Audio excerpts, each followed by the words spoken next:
up, everybody? Welcome into the Spread, NESN.com's football picks podcast. I'm NESN.com's Mike Colt, joined as always by my good friends Andre Cacciatorian and Ricky Doyle. Gentlemen, how are we doing? Good. How are you, Mike? Not bad. I'm doing well, and I would just like to take this opportunity to wish our good friend Andre a happy birthday. Correct, yes. Thank you. I appreciate that. Yes. How old are you? I'm 29 now, one year closer to 30, which is a great age. We don't have a round number.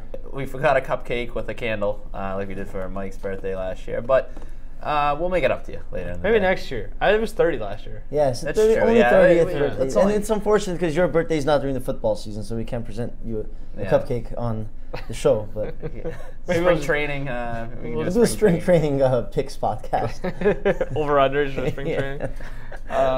Or we can just do a retroactive birthday celebration week 1 of next year. Yeah, kind of like they do in like elementary school where they celebrate the summer birthdays at the end of the school No, I was year. thinking that today actually. When you're in elementary school, you're kind of sad because if you have a summer birthday, then you don't get to celebrate with your friends You in don't get the class. pub. I guess, But then the older you get, you would like having a summer birthday because then exactly, you can go to the beach Yeah. and do summer things. Or you have a birthday in September like I do, and it's the best of both worlds. You get There you go. September's warm though. That's what I'm saying. Is I can go to the beach. Oh for yeah, every and birthday, it's yeah. All right, this is Right way at the too- beginning of the school year, Yeah. too. So Right. it's like, hey guys, I'm Mike, it's my birthday. Exactly. I'm the old kid. Yeah, and yeah. we're gonna So I'm celebrate going to my kick your birthday. ass and stuff in your locker if you give me lip. Yep. So, all right, that's way too much birthday talk. Anyway, so Andre has one more year left as an effective running back, and then he's over the hill. So, we're here for the spread, is what I was getting to, where we will make our against the spread picks for all of the NFL. We won't make them all here. We'll make all of our picks at NESN.com, but here at the spread, we'll pick the 3 best games of the weekend. We'll do our locks and upsets, and then we'll get on with our lives and get back to the real things that make this world go round that aren't just our terrible picks. Why were you saying terrible? We had a great week. Speaking of terrible, well, how did we do last Well, week? it's working. You All know? of us did very well. Ricky, you led the way with 10-5 again, back-to-back weeks with 10-5 records. That's 10 games over 500 in the last 2 weeks. Yep. I went 9-6, and Mike went 8-7. All of us did very well. I'm still in first place with 103 wins. Ricky, you're 5 games behind me, 98 wins, and Mike 6 games behind Ricky with 92 wins. That's whatever. I don't care. I don't give a care. Yeah, no, again, we've mentioned this a lot. We're doing really well this year. That is an impressive total that you have. Yeah. I don't know how to say it. Congratulations. Thank you. Appreciate it. Blind That's squirrel. 29 years of wisdom Yep, right there. yeah, exactly. He's better hope he's not over the hill after 29. Football prowess has never been more evident. Yep. It's yards per play, man. It's best stat. Anyway, favorites last week went 9-7 straight up, 7-9 against the spread. That's pretty down the middle. Let's see here. Home team went 10-6 straight up against the spread. Over under, big week for the unders last week, hitting 11 out of 16 games.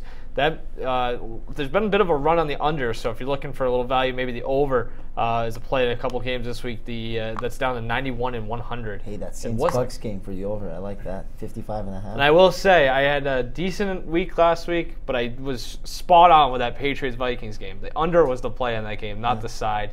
It was an interesting game. Maybe we'll get into that at some point. Probably we'll get to the Monday night game. But before we do that, let's give a shout-out to our good friends at OddsShark. OddsShark hooks us up with the lines, a lot of trends, stats, facts, anecdotes. I mean, you follow them on. Do it all. You follow those guys Machine. on Twitter. You're getting. They have a computer. They're just handing out free picks, whether Great it's Joe computer or pick. Johnny. So big thanks as always to OddsShark. We'll be taking most of our lines, trends, and information from them. So go check them out on all social platforms and at oddshark.com. All right, let's get into it. We're into week 14. Big week this week as well. A lot of playoff implications. We're going NFC heavy this week. It is what it is. The AFC, you want to get on the spread, be better. Schedule better. It is what it is. So we're doing all NFC games. We're starting Sunday afternoon, late afternoon. Philadelphia Eagles, fresh off of their Monday night win against Mark Sanchez and the Redskins, head to Dallas, take on the Cowboys. Cowboys have an extra 3 days of rest after knocking off the Saints on Thursday night. This is a big game. A lot of NFC East playoff implications here. Cowboys really can go a long way and kind of shoring up a playoff spot, which is wild, which means Andre's probably back to being a Cowboys fan at this point. So, Andre, why don't you start us off? The Cowboys 4-point favorites in this one.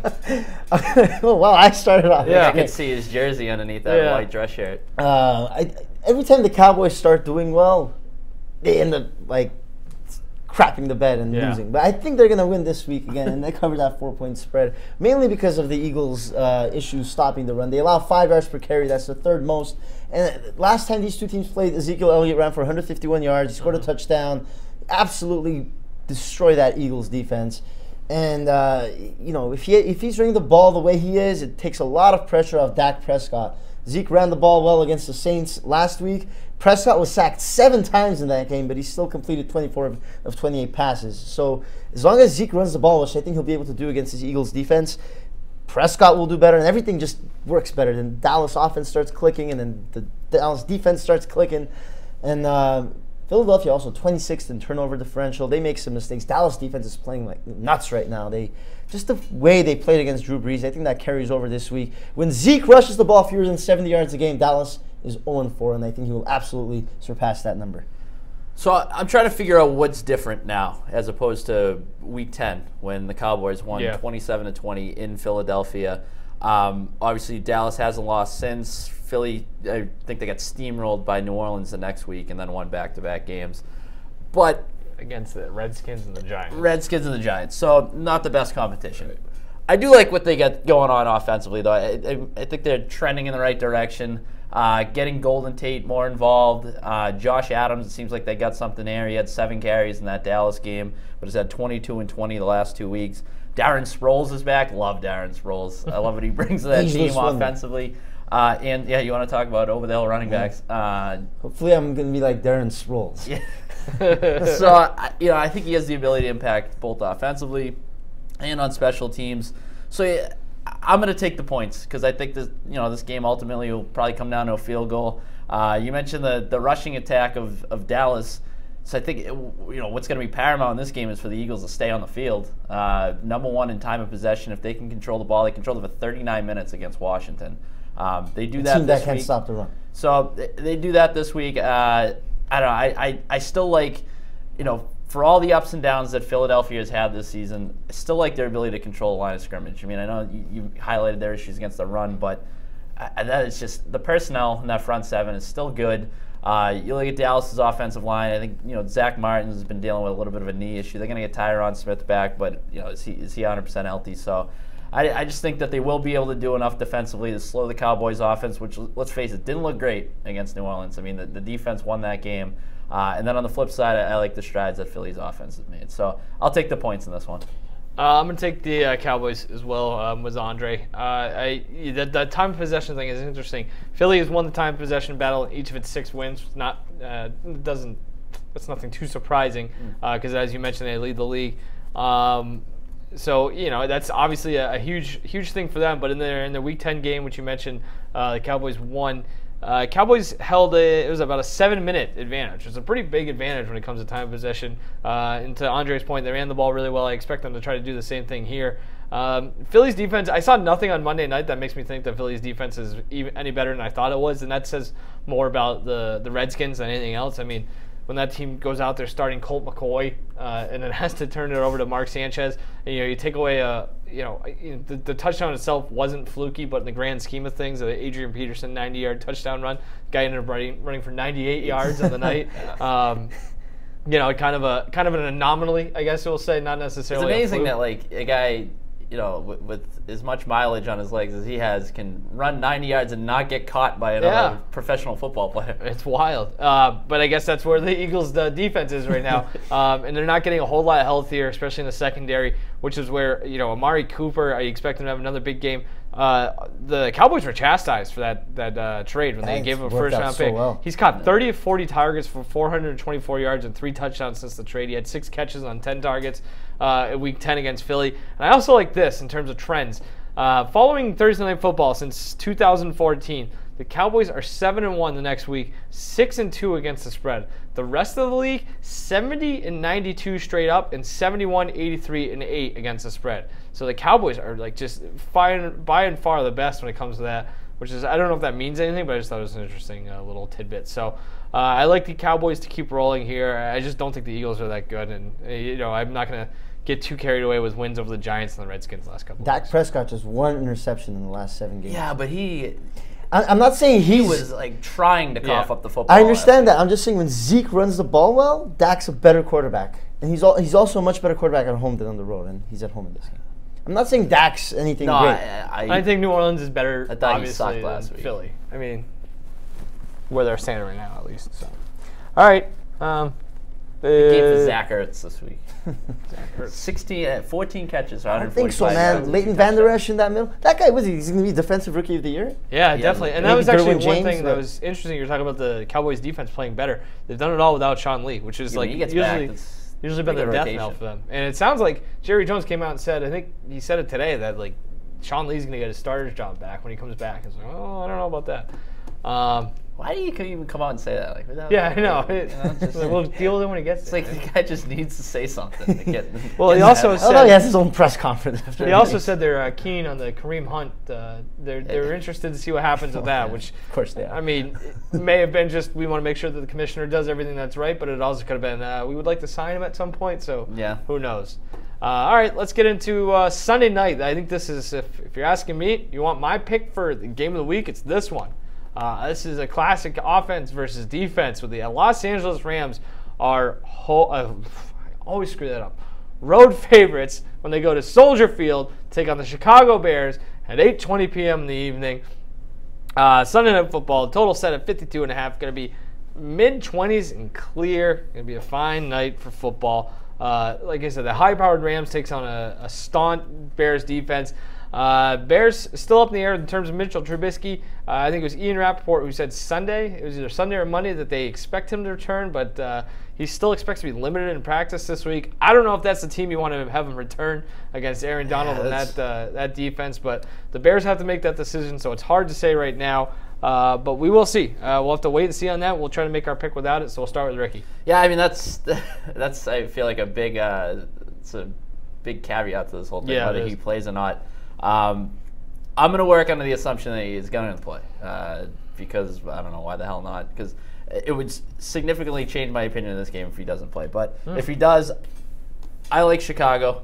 I just think that, these two teams kind of similar defensively. I think Chicago's a little more well-rounded though. I think they have the ability. We've talked about their run defense in the past. If they can slow Todd Gurley, which I think they have the ability to do, and then they kind of pin their ears back and get after Jared Goff, who struggled a little bit against pressure this season. I think we saw some of his flaws last week against Detroit, even though they ultimately won that game and covered. Yeah. Even though it was looking dicey there for a while. Get the Bears, number one according to Pro Football Focus in coverage. It's just, I mean, there's just there's just talent at every level of that defense. And I think a game like this at home. Obviously looking for the bounce back effort after the loss to the Giants. If they get Trubisky back, that gives them the spark they need offensively. So I'll take Chicago in this game. I don't feel great about it though. Yeah, I don't know where the Bears are going to get points from. That's the only thing. Rams have put up 30 plus in their 10 of 12 games. They're going to put up 30 points in this game. You can basically guarantee that. And the Bears, they have a great defense and all, but LA, you might get the points from the defense. Exactly. That's the thing. People keep talking about how the Rams' defense isn't good, but in that Chiefs game, they had 3 touchdowns. That 2 of them were direct defensive touchdowns. One of them was a touchdown that led from a defensive turnover. So, they can get good field position off turnovers. And even if Trubisky is the quarterback, I think Trubisky is more prone to making mistakes than Jared Goff is, especially with the protection Jared Goff gets from his offensive line. The Bears do get pressure on quarterbacks, 37 sacks. Goff's only been sacked 26 times this year. That's, I think, in the top 10 in terms of, lowest per team. So, it's a tough one to pick. The game's in Chicago, but I think the only way Chicago wins is if they run the ball really well, but they only get 4.1 yards per carry, which isn't that great. It's in the middle of the pack. So I don't know. They either have to put pressure on the quarterback or run the ball, and I don't think they can do all of that very well in order to keep up with LA. I'm admittedly putting a lot of stock in the home field advantage here. It's going to be cold. It's going to be cold, but 10-3-1 against the spread in the last 14 home games, 5-1 against the spread at home this season. Do whatever you want with that information, but I just on the whole, I'm kind of hoping that the home field advantage It'll be plays very it. cold. It's gonna be cold. The Rams did have to play cold weather game this year. Actually, remember that when it snowed like hell in Denver? They went in there. They didn't cover it, but they won that game, which was pretty impressive. So that's something to keep in mind. Andre, you talked about how I'm picking the Rams, by the way. Andre, you talked about how the Bears are going to have to run the ball if they want to have a chance in this game. And that's been an issue for them, as you kind of alluded to as well. Matt Nagy kind of talked about trying to find that running game, which has been a struggle for them. It's happened to coincide with the Kyle Long injury. The interior offensive line is not very good right now. Before Long went down, they were averaging 137.6 rushing yards per game. Since he's been hurt, just 84.4 yards per game. Chase Daniel, in his last 2 starts, has been sacked 9 times. You go back and watch some of what Aaron Donald was able to do last week against Detroit. A lot of the times he had success was when he was either lined up in the middle or rushing from the side and kind of rushing back toward the middle, whether there's a stunt or whether it's just working back towards that interior offensive line. So I think he's going to have a huge game, wreak a lot of havoc, raise a lot of hell, and I think that's going to be the difference in this game. I think the total's at 52.5. Maybe I'd lean the under here, but I think I mentioned at the beginning how this is like a big offense versus defense matchup. I think kind of what Andre mentioned as well, it comes down to the Rams defense, ironically, more so than anything else. So I think they put up and I don't think it really matters who starts for the Bears, because Daniel is not very good at all, but Trubisky, if you kind of take away the first and second read, which they have the ability to do, especially with the keep to lead back, I think that it could be a long night for the Bears offense. See, I think I'd feel much better about this with Trubisky in there, though, because his ability to make plays with his legs, I think that's true. Could be a determining factor here. I'm just really banging on Chicago coming up with a turnover, which they've done several times this season. Some sort of play like that to swing the momentum. Also, the ability to eliminate a fast start. I mean, the Rams, I feel like so many times just get out to that early lead and kind of just throttle you from there. Chicago, #1 in opponent first half points per game, 6.2. So if they can kind of come out, maybe take that first haymaker and slow them down a little bit, get the momentum, get the crowd on their side, maybe that's how they sort of ride this to victory. Because there are, as you mentioned, a lot of things pointing in the Rams' directions, which I said. I don't feel great about the pick, but I could see this being 27-17, something like that. Rams. It's also the Rams locking up the division this past week. I don't know what kind of they can lock up a bye has. this week. They still got something to play for. Yeah, no, the Rams. I was just looking it up. It's interesting. Let's see here. Sorry, I'm stalling. First half points per game this year, the Rams ranked third, which is actually more surprising. That's about right where I would expect, but they're worse on the road marginally. Still averaging 15 points per game in the first half on the road. Pretty impressive. Sean McVay might know what he's doing. All right. Maybe. Monday night, the Seattle Seahawks are at home in the shadows of Puget Sound, where they will take on the Minnesota Vikings. Big week for Seattle. Yeah, give that a shout out. Give their they're new getting NHL, a hockey team. They are great. New NHL franchise a shout out. Yeah, good for them. That's great. Seattle Pugets. That's a good name. Sasquatch. What? What was yours? The Seattle Sasquatch? Sasquatch. I think Sasquatch. Sasquatch. It won't be either of those. So Near the smoke. Seattle Smoke. Pugets. Just pyrotechnics galore. Speaking of pyrotechnics and such, maybe pumping in some sound. You know how I love pumping in the crowd noise. So the Seahawks 3.5-point favorites at home against the Vikings. Vikings coming off a disappointing loss in the shadow of Nesson at Foxborough Stadium in Foxborough, or Gillette Stadium in Foxborough. The Seahawks returning home. Seahawks one of the hotter teams in football. They continue to roll. Russell Wilson playing out of his mind, and this is a good spot for them. They typically play well at home, especially at night. Russell Wilson, his career, I think this is his career. I could be wrong. Sorry. 16-6 against the spread, at least in his last 22 night games. That's according to WalterFootball.com. So, Andre, which side are you on this one? I'm going to go with the Birds, the Seattle Seahawks. Their fans are going to be very excited about the NHL team. They're going to make a lot of noise in Seattle. The party starts Tuesday and hey, it keeps the going. last time the NHL had an expansion team, they went to the Stanley Cup. So, Seattle Pilots going to the Stanley Cup. Who are the Pilots? Seattle Pilots. Is that a baseball team? Maybe they should be the Pilots. I was actually thinking of that earlier. Yeah, that's pretty good. Since week 3, Russell Wilson, 24 touchdowns, 2 picks. Unbelievable. Hasn't thrown a pick since November 4. We all know he's really good. He's faced some tough opponents, too, in that span, like Carolina, the Chargers, and the Rams twice. Seattle's second in turnover differential. And what's my biggest knock on the Vikings? They can't run the ball. They failed to get 100 rushing yards again last week. And because of that, Kirk Cousins threw the ball more than 40 times for the 6th time this season last week, and the Vikings lost. When Cousins throws the ball more than 40 times, they're 0-5-1.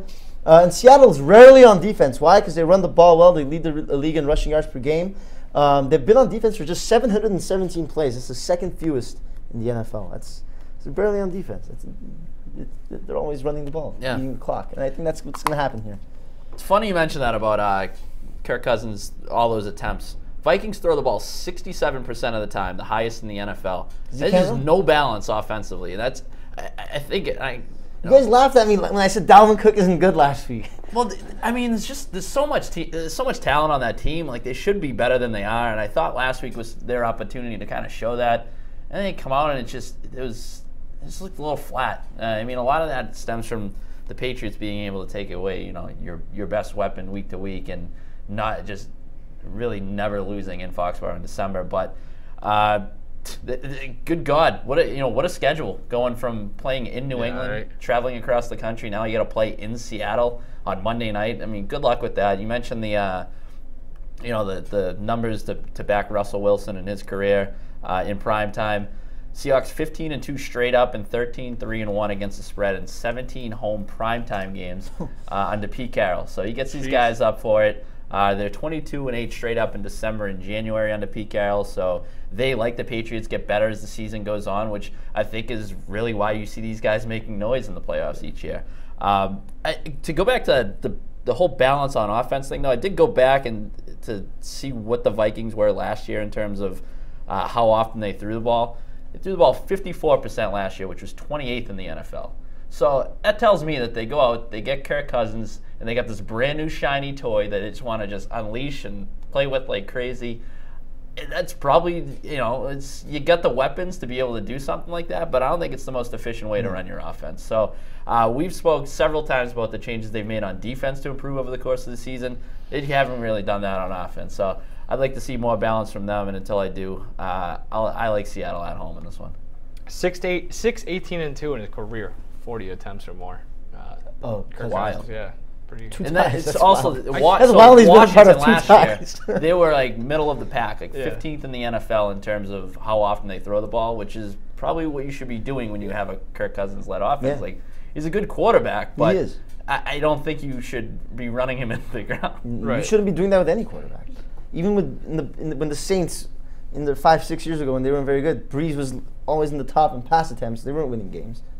Yeah, I was gonna say I don't think a lot of teams have success when it's like that. But so I was looking that up, so I wasn't paying attention to you guys. So if I say anything you already mentioned, brought a lot to the table. That was a great stat. What else is new? So yeah, I took both accounts. Not paying attention to it, saying I'm bringing a good stat to the table. I have the Seahawks as well. Yeah, Russell Wilson, Andre, I had the same thing with the last 10 games. He's been incredible since after that 2-week start to the season.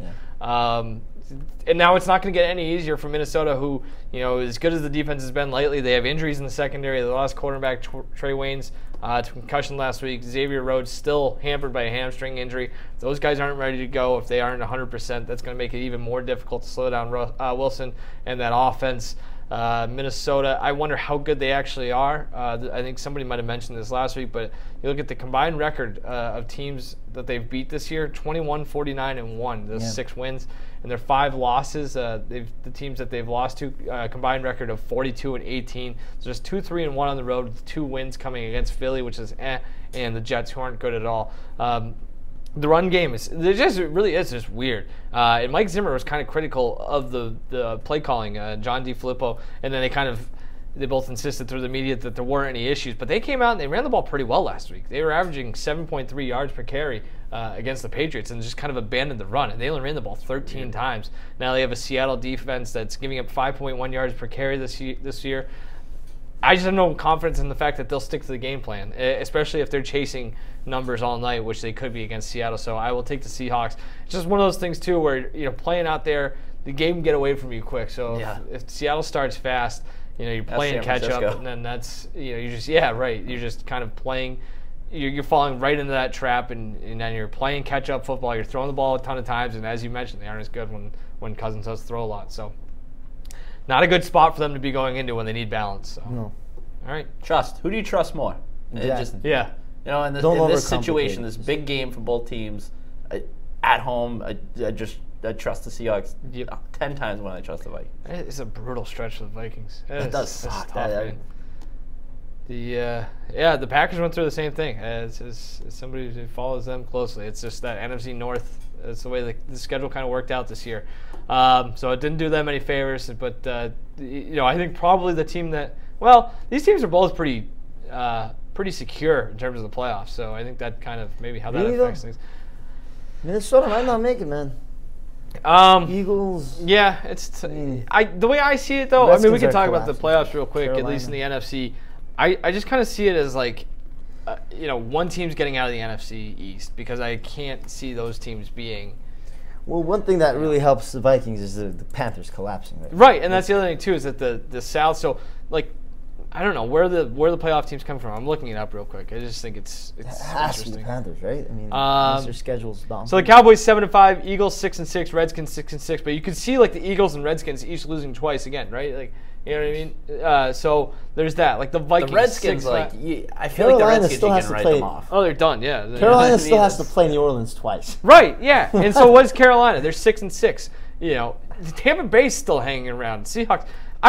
The Packers are still in this somehow. It's unbelievable. But it's like I said, I still think so. If those teams all kind of just suck to the extent that they're, I saw some graphic. It said it was a Packers-based thing where it's if they went out and get some help from all of these teams losing the games that they expect, or they need Minnesota and Seattle to each lose 3 times the rest of the year. So just avoid losing 3 games. You're probably going to get in the playoffs. I don't know. Wow. But still, it's a big game. Big game. So, a lot of playoff. Everybody's got their ass out trying to back their way in. It's unbelievable. It's just It's not a whole lot better. Who are you going to make room for? Not a whole lot better than the AFC either. I mean, the AFC's got some playoff implications in terms of teams that are on the bubble or trying to get into the bubble. It's I don't know, a little more top heavy over there though. That's for sure. All right, let's do locks and upsets. Ricky, why don't you start? I'm going to start by taking the hottest team in football right now, the Houston Texans, 5-point favorites over the Indianapolis Colts, who just got shut out by the Jacksonville Jaguars. Obviously, I don't have to get into how good the Texans have looked at times throughout this 9-game winning streak. Andrew Luck also has a 4-game losing streak against the Texans. Indy won both their head-to-head matchups last year, but obviously they didn't have luck for those. So it tells me that defensively they're able to dial some things up against them, and I just think that defense is playing at a whole different level right now. So I like them to cover 5 points. Cool. I like the Broncos 5.5-point favorites over the 49ers. How about Philip Lindsay? What a guy. He's averaging more than 6 yards per carry. The Broncos do a great job running the ball. And I talked about the Broncos' opponents last week on the spread. I'm going to say it again. They've had to play the Seahawks, the Chiefs twice, the Rams, the Texans, the Chargers, and the Steelers. And they won 3 of those games, and their losses were all by 1 score or less. So they've been keeping it close against some really tough teams. The 49ers stink. Have the worst turnover differential. I'll take the Broncos. I will take the Packers. This is not a homer pick. There's not a whole lot to choose from this week. But I like the Packers to cover a 6-point spread against the Atlanta Falcons. Falcons have their own issues. Defensively, it's a disaster. I guess they're still alive, too. I mean, we talk about teams that are alive. But I think this is a big Aaron Jones week for the Packers. That the Falcons' rush defense not very good. Maybe the Packers really try to get back to establishing the run with Joe Philbin calling the shots at head coach. He'll also be calling the plays after the Packers fired Mike McCarthy. You also wonder, too, if maybe there's a little bit of a jump, that cliche team plays better after the head coach gets fired, so maybe the Packers find a little bit of spark there and they find a way to cover this game. I just can't imagine they're that bad, but then again, they lost to the Cardinals last week, so who knows. Upsets, Andre. I'll go with the Baltimore Ravens, 6.5-point underdogs against the Chiefs. Patrick Mahomes, 10 interceptions in his last 8 games. Huh. Maybe teams are figuring him out. Baltimore, obviously, a great defense.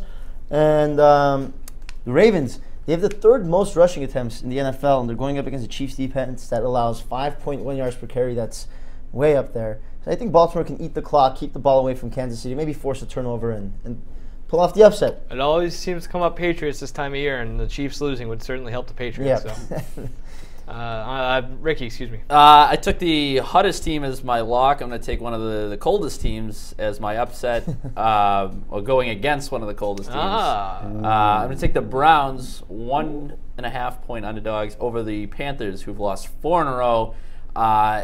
And are just atrocious on the road this year. Yeah. Last week again, losing to the Bucks. They're 1-5. Though, right? That game was Last week was in Tampa. That game was in Tampa. Yeah. They are 1-5 against the spread on the road this year. Worst in the NFL. Cleveland had the hiccup last week against the Texans, but like I said, the Texans are kind of rolling. It's a bad matchup for them. I just think that Cleveland has the ability to stay with bad teams, and right now Carolina looks like a bad team. So I think there's upset potential there in Cleveland. Hold on a second. I'm looking something up very quickly because I find this interesting. Maybe nobody else will, but I am what I am. 81 degrees at kickoff last week for the that game in Tampa Bay. Wow. Now Carolina. So are they in Cleveland? In Cleveland this week. So they went from 81 degrees last week to it's going to be like mid-30s this week in Cleveland. Pack much differently for this trip. Yeah, exactly. And maybe you want to bring some whatever it's called, the stuff that keeps you from getting colds, the sickness. That can't be good for the old.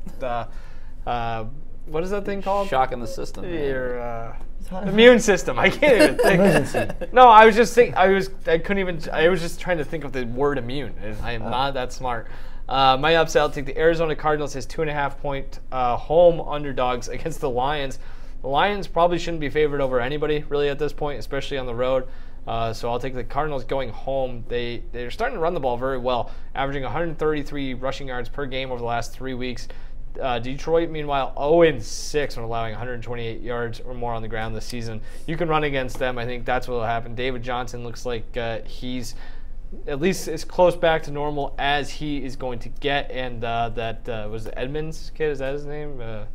Chase Edmonds looked pretty good last week against Packers as well. So nice little two-headed running back attack there. So I think the Cardinals continue to find some success on the ground and win a game. So good for them. That's it. That is it. That was fun. Anything else you guys want to chat about? I liked your pick, Cardinals pick. Thank you. Thanks, bud. I agree with you. I appreciate that. How's Matt Ryan doing in the cold, by the way? Oh, that's right. I was going to bring that up. Yeah. I have that somewhere. Because it's 21 degrees in Green Bay on Sunday. Yeah, so Matt Ryan. Not Matt Ryan weather. That's no, for sure. it's not. Is this what I'm looking at, Matt Ryan? Here. Yeah, on grass, outdoors, when it's 44 degrees or colder, he has lost his last 4 starts. Make that last 5. 2 of those have come in Green Bay, and one of those was this season at Cleveland. They lost that game. It was 36 degrees, and they lost at Philly last year. That was in the playoffs, I'm guessing. Yeah, 15-10. It was 32 degrees. I don't know. I don't know think how Aaron much. Jones has a big game in that game. That's what I'm saying. Rodgers is going to play well in that I think cold it's an Aaron Jones game. I think that it's going to be like the whole Philbin thing comes out. And he's like, I'm going to, let's get back to running the ball. So. What a ridiculous season Christian McCaffrey is having. Because I just got the Panthers pulled up on my screen from talking about that pick. Yeah, 80 catches, 663 yards. What? 6 TDs. He's also got 863 rushing yards, 5 TDs. That guy can do it all. He can. Yep, and he's just wasting. It's like happening quietly too, I think unless you have him Carolina in figures fantasy. it out. In which Carolina case, will make the playoffs. Is it Cam too, Newton's having a good year. is it too early to start betting on Pro Bowl MVPs? Because Christian McCaffrey's a nice little Pro Bowl MVP pick. That's now we're starting. Carolina's gonna make the play. They got to play You just mentioned they got to play I New know. Orleans Week twice. 17 might be like. And they're gonna get No, upset by New the Orleans Browns has this something week, to as play they for outlined. though. Because New Orleans and the Rams are going to go right down the wire for home field. Maybe that'll be a second. The Rams half have that tiebreaker. That's true. Yeah. So, alrighty, let's get out of here. That's been the SpreadNesson.com's football picks Sorry, podcast. Saints have the tiebreaker. Yes, right. So make sure you go check out Nesson.com for all of our picks. Those will be up Thursday. Make sure you go follow OddsShark. Tell them we sent you, and make sure to enjoy yourself. And wish Andre a happy Wish birthday. Andre- See you on the Thank streets. you. Thank you. Yeah, share your best Andre memories in the comment section if you've made it this far. So, let's get out of here. It's been fun. We'll see you again next week. Later, guys.